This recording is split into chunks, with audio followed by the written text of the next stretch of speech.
Hello बच्चों, स्वागत है आप सभी का हमारे यूट्यूब चैनल इजी मैथ और रिसर्च पर। और आज हम आप लोगों के सामने उपस्थित है क्लास 10th के ऑब्जेक्टिव क्वेश्चन को लेकर के। आज टोटल 50 ऑब्जेक्टिव क्वेश्चन का आंसर सॉल्व देखेंगे और उसको हम अच्छे से समझेंगे भी। तो क्लास 10th के जितने भी स्टूडेंट हैं उनके लिए काफ़ी फ़ायदेमंद होगी, क्योंकि बोर्ड एग्ज़ाम की दृष्टि से ये क्वेश्चन को सॉल्व की एडजस्ट किया गया है। तो चलिए क्लास 10th वाले लोग, अब चलिए शुरू करते हैं ऑब्जेक्टिव को। जैसा कि आप देख सकते हैं, पहला क्वेश्चन क्या है। क्वेश्चन कहता है कि यदि एक उदग्र खंबे की छाया की लंबाई खंबे की लंबाई के √3 गुना है तो सूर्य का उन्नयन कोण होगा। सूर्य का उन्नयन कोण आपसे पूछा जा रहा है। ऑप्शन ए में है 45 डिग्री, ऑप्शन बी में है 30 डिग्री, ऑप्शन सी में है 75 डिग्री और डी में है 60 डिग्री। देखिए क्वेश्चन है कि एक उदग्र खंबा को ले लेना है और खंबे की लंबाई जो है, छाया की लंबाई खंबे की लंबाई का √3 गुना है दोस्तों। तो ये खंबा हो गया और ये हो गया उसका छाया, और ये खंबे की लंबाई से 3 गुना है छाया की लंबाई, √3 गुना है। यानी कि अगर ये x होगा, खंबा x होगा, तो छाया की लंबाई हो जाएगा √3x, क्योंकि √3 गुना है। चलिए तो अब हम इसको निकालते हैं। सूर्य का उन्नयन कोण, ये कर्ण डाल दिया, और ये जो है उन्नयन कोण है। जब हम किसी वस्तु को नीचे से ऊपर की ओर देखते हैं तो उन्नयन कोण बनता है। तो चलिए इस उन्नयन कोण का वैल्यू निकालने के लिए क्या करते हैं, खंबे को ए बी मान लेते हैं और छाया को बी सी मान लिया। अब यहाँ पे देखिए, ये इस एंगल के लिए लंब है और ये है आधार। तो tan का फॉर्मूला होता है लंब बटा आधार, तो हो जाएगा x बटा √3x। x के x काट दीजिए, x से x कट गया तो tan theta is equal to हो जाएगा 1/√3। तो आप लोग जानते होंगे कि tan theta is equal to 1/√3 है। तो थीटा का मान कितना डिग्री हो जाएगा, थीटा का मान हो जाएगा 30 डिग्री। 10 से 30 डिग्री हो जाएगा। थीटा का मान आ गया कितना डिग्री, 30 डिग्री। तो इसका आंसर हो जाएगा ऑप्शन हो जाएगा बी। ऑप्शन क्या हो जाएगा, बी। क्वेश्चन नंबर 2 की तरफ चलते हैं। क्वेश्चन नंबर 2 कहता है ताश के पत्तों की एक गड्डी को अच्छी तरह से फेंटा गया है। एक पत्ती यादृच्छया निकाली जाती है तो इसके इक्का होने की संभावना कितनी होगी। दोस्तों, ताश में 52 पत्ते होते हैं और 4 इक्का होते हैं। तो हमारा प्रायिकता पूछ रहा है, इक्का होने की प्रायिकता। तो प्रायिकता का फॉर्मूला आप लोग जानते होंगे कि ई के अनुकूल परिणामों की संख्या, ई के अनुकूल परिणामों की संख्या बट्टा में होता है कुल संभव परिणामों की संख्या। तो यहाँ पे आप देख सकते हैं कि इक्का होने की प्रायिकता पूछा जा रहा है। तो इक्का हमारे पास होता है 4 और कुल संभव परिणाम होता है 52, तो कर जाएगा 13 से 1/13। इसका आंसर हो जाएगा 1/13, ऑप्शन में सी। इसका आंसर हो जाएगा ऑप्शन सी। चल तो दोस्तों, क्वेश्चन नंबर 3 क्या है देख सकते हैं आप लोग स्क्रीन पे। बिंदु 2√3, -√2 किस पाद में स्थित है। आप लोग जानते होंगे चतुर्थांश जो होता है 4 होते हैं। दोनों, पहला चतुर्थांश में दोनों प्लस होता है, x का मान भी प्लस होता है, y का मान भी प्लस होता है। दूसरा चतुर्थांश में x का मान माइनस होता है, y का मान प्लस होता है। तीसरा में दोनों माइनस होते हैं और चौथा में x का मान प्लस होते हैं, y का मान माइनस होते हैं। तो यहाँ पे क्या लिखा हुआ है देख सकते हैं आप लोग।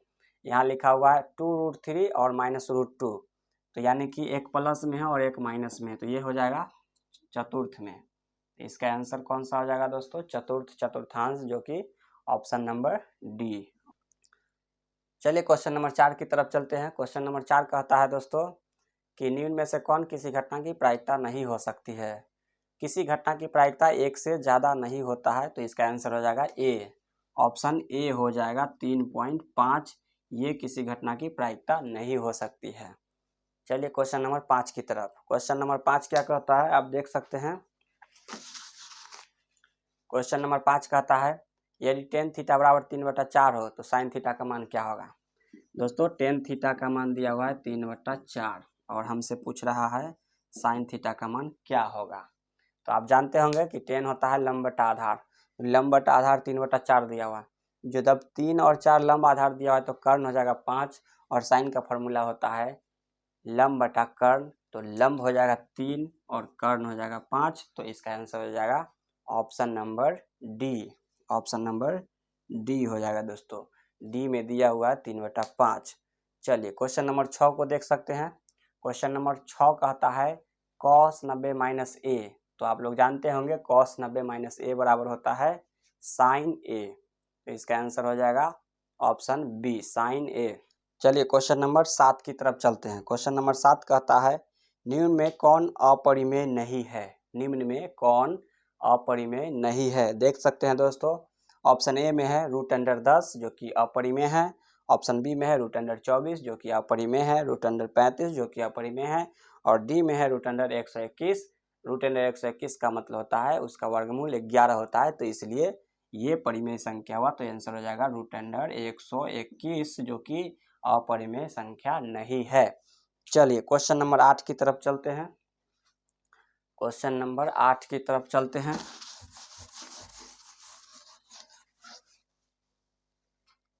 दोस्तों क्वेश्चन नंबर 8 कहता है कि यदि P तथा Q दो अभाज्य संख्या है तो उनका मौसक क्या होगा।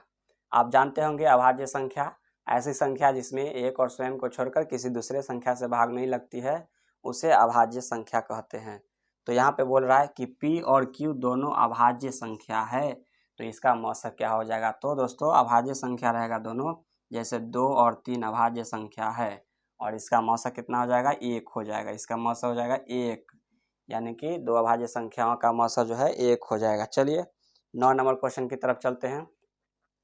क्वेश्चन नंबर 9 कहता है कि दो चर में एक घातीय समीकरणों के ग्राफ प्रतिच्छेदी रेखा हो तो हलों की संख्या कितनी होगी। दोस्तों प्रतिच्छेदी रेखा जब होती है कंडीशन होता है a1/a2 बराबर नहीं b1/b2, a1/a2 बराबर नहीं b1/b2, और ऐसा कंडीशन में हलों की संख्या केवल 1 होती है, तो इसका आंसर हो जाएगा ऑप्शन ए, सिर्फ 1। चलिए क्वेश्चन नंबर 10 की तरफ चलते हैं।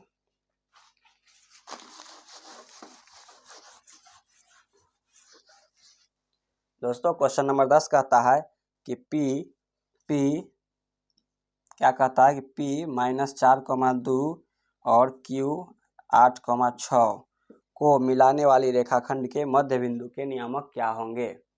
दोस्तों मध्य बिंदु के नियामक का फॉर्मूला क्या होता है x1 + x2 बटा 2, x1 + x2 बटा 2 और y1 + y2 बटा 2, तो इसका आंसर हो जाएगा 4, और -4 और 8 को जोड़ेंगे तो 4/2, यानी कि कितना जाएगा, दोनों को जोड़ेंगे तो -4 और 8 को जोड़ते हैं दोस्तों तो 4 होता है, तो 4/2 करेंगे 2 हो जाएगा, और इधर 6 और 2 को जोड़ते हैं तो 8 होता है, 8 को 2 से डिवाइड करेंगे तो 4 हो जाएगा, तो 2,4 इसका आंसर हो जाएगा सी, ऑप्शन नंबर सी 2,4 दिया हुआ है।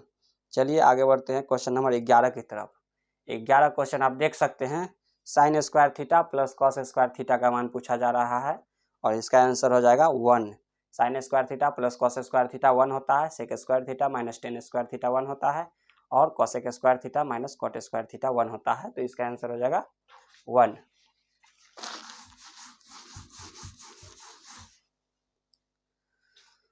हाँ दोस्तों 12 नंबर क्वेश्चन की तरफ चलते हैं। 12 नंबर क्वेश्चन आप देख सकते हैं स्क्रीन पे। क्वेश्चन कहता है कि एक आदमी 24 मीटर पश्चिम जाता है, पुनः वह 10 मीटर उत्तर जाता है, अब वह अपने प्रारंभिक बिंदु से कितनी दूरी पर है। ऐसा क्वेश्चन अगर मिले आपको तो क्या करेंगे, सबसे पहले एक एक्सिस बना लेंगे दोस्तों। ऊपर में हमेशा उत्तर दिशा होती है, नीचे में हो जाएगी दक्षिण दिशा, और इस तरफ हो जाएगी दाहिने तरफ पूरब दिशा, और इस तरफ हो जाएगी पश्चिम दिशा। अब यहाँ से शुरू करेंगे बनाना दोस्तों। क्या कहता है, एक आदमी 24 मीटर पश्चिम जाता है, 24 मीटर पश्चिम जा रहा है, तो इस तरफ 24 मीटर ले जाएंगे उसको, 24 मीटर पश्चिम गया, उसके बाद 10 मीटर उत्तर की तरफ चला गया, तो 10 मीटर उत्तर की तरफ चला गया। उसके बाद कहता है वह अपने प्रारंभिक बिंदु से कितनी दूरी पर है, इस बिंदु से वह कितनी दूरी पर है। दोस्तों इसको आप समकोण त्रिभुज मान करके और यहाँ से ए का मान निकाल लेंगे, √10 का स्क्वायर प्लस 24 का स्क्वायर, तो क्या हो जाएगा 100 प्लस 576, यानी कि 676।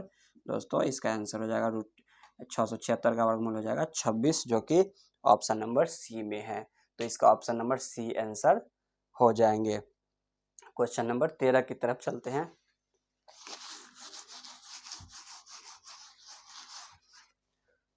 चलिए क्वेश्चन नंबर 13 आप देख सकते हैं, कहता है यदि 6, 8, 9 x तथा 13 का माध्य 10 हो तो x का मान क्या होगा। ऑप्शन ए में है 12, 13, 14 और 15। तो चलिए माध्य दिया हुआ है 10।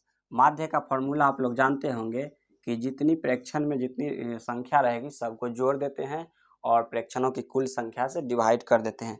तो यहाँ पे क्या हो जाएगा 6 plus 8 plus 9 plus x plus 13 अब बट्टा में 1, 2, 3, 4, 5, 5 से डिवाइड कर देंगे और 10 के बराबर कर देंगे दोस्तों। अब इसको सॉल्व कर लेंगे, x का मान आ जाएगा 8, 6, 14, 14, 9, 4, 23, 14, 9, 23, 23 में 13 जोड़ देंगे तो हो जाएगा कितना हो जाएगा 36 प्लस x अब बराबर में हो जाएगा 50। तो x बराबर हो जाएगा 50 माइनस 36, यानी कि आंसर कौन हो जाएगा 14 हो जाएगा, सी हो जाएगा आंसर दोस्तों। चलिए क्वेश्चन नंबर 14 की तरफ चलते हैं।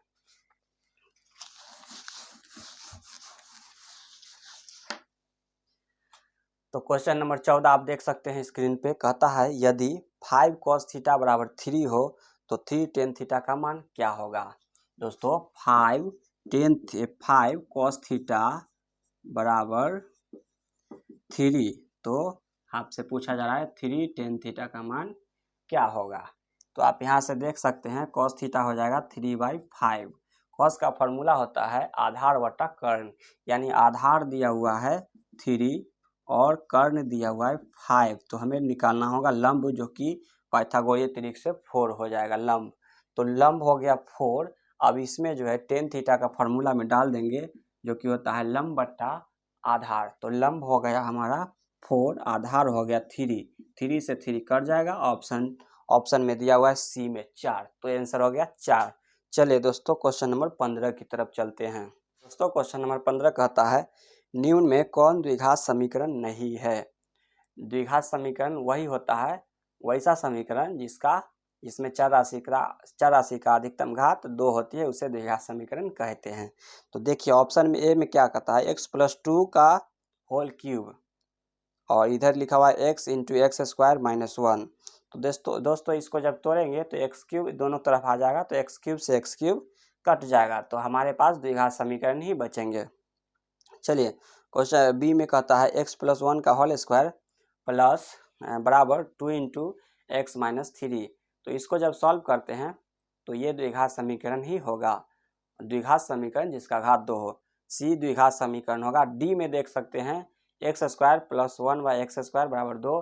जब इसका एलसीएम लेंगे तो x⁴ हो जाएगा, तो इसका आंसर कौन हो जाएगा डी हो जाएगा दोस्तों। डी जो है द्विघात समीकरण नहीं है, डी द्विघात समीकरण नहीं है। क्वेश्चन नंबर 16 आप देख सकते हैं। 16 नंबर क्वेश्चन कहता है यदि ए बी सी किसी त्रिभुज के कोण हो तो साइन बी प्लस c/2 किसके बराबर होगा। दोस्तों ये क्वेश्चन 2 अंक का है, जिसको 1 नंबर में डाला गया है। साइन बी प्लस c/2 पूछा जा रहा है। तो आप जानते होंगे कि साइन 90 माइनस ए बराबर होता है cos a, तो ये हो जाएगा cos a/2 हो जाएगा दोस्तों, cos a/2 ऑप्शन सी में है, ऑप्शन सी में है, देख सकते हैं। चलिए क्वेश्चन नंबर 17 की तरफ चलते हैं। क्वेश्चन नंबर 17 क्या कहता है आप देख सकते हैं कि 6 सेंटीमीटर भुजा वाले घन में से 2 सेंटीमीटर भुजा वाले कितने घन बनाए जा सकते हैं। दोस्तों 6 सेंटीमीटर भुजा वाला एक घन है जिसको पिघला करके 2 सेंटीमीटर भुजा वाला घन बनाया जाता है। अब पूछा जा रहा है कि ऐसा कितना घन बनाया जा सकता है। तो इसका आयतन हो जाएगा L3, आयतन होता है घन का आयतन L3, तो 6 का क्यूब अब बट्टा में 2 सेंटीमीटर भुजा वाले घन का आयतन हो जाएगा 2 का क्यूब। अब इसको सॉल्व कर दीजिए दोस्तों, तो ये हो जाएगा 6 इंटू 6 इंटू 6 अब बट्टा में ये हो जाएगा 2 इंटू 2 इंटू 2। काट दीजिए, इसे 3 बार में ये कटा, इसे 3 बार में ये कटा और इसे 3 बार में ये कटा, 3 3 9 27। तो छोटे छोटे घन जो बनेंगे वो टोटल 27 घन बनेंगे दोस्तों। तो इसका आंसर कौन हो जाएगा डी हो जाएगा, इसका आंसर हो जाएगा डी।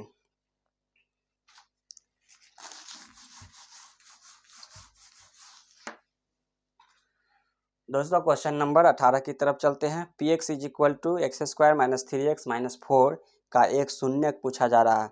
तो देखिए x² - 3x - 4 है, तो -3x को हम ऐसे 2 भागों में तोड़ेंगे जिसको गुना करने से जो है -4 आना चाहिए। तो -4 + 3 में हम आराम से इसको नहीं -4 + 1 में आराम से इसको तोड़ सकते हैं। -4 और +1 में जब हम तोड़ेंगे तो x का मान आ जाएगा दोस्तों 4 आ जाएगा। तो इसका आंसर कौन हो जाएगा? बी हो जाएगा। इसका आंसर हो जाएगा बी। चलिए क्वेश्चन नंबर 19 की तरफ चलते हैं। 19 नंबर क्वेश्चन आप देख सकते हैं, समांतर श्रेणी 54, 51, 48, 45 का 10वां पद। 10वां पद का फॉर्मूला हो जाएगा a + 9d, a + 9d। और यहाँ a का मान दिया हुआ है, a का मान यहाँ दिया हुआ है 54 और 9 गुने d का मान हो जाएगा -3, तो हो जाएगा 54 - 27। दोस्तों इसका आंसर कितना हो जाएगा? 27 हो जाएगा, जो कि आपको ऑप्शन नंबर ए में दिया हुआ है। तो इसका आंसर हो जाएगा ऑप्शन ए। चलिए क्वेश्चन नंबर 20 की तरफ। 2 बेलनों की त्रिज्याओं का अनुपात 2:3 है तथा ऊंचाइयों का अनुपात 5:3 है, तो आयतनों का अनुपात। दोस्तों बेलन का आयतन होता है πr²h।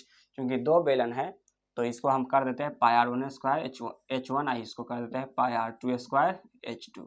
पाई से पाई कट जाएगा और त्रिज्या का जो अनुपात है वो है 2:3। तो ये r1 r2 के जगह पे 2 3 डाल दीजिए, 2 का स्क्वायर और नीचे में यहाँ डाल दीजिए 3 का स्क्वायर, और h1 h2 के जगह पे 5 3 डाल दीजिए, 5 और यहाँ डाल दीजिए 3। अब इसको सॉल्व कर दीजिए, ये हो जाएगा 20/9 27। 20:27 हो जाएगा, जो कि बी ऑप्शन नंबर बी में दिया हुआ है। चलिए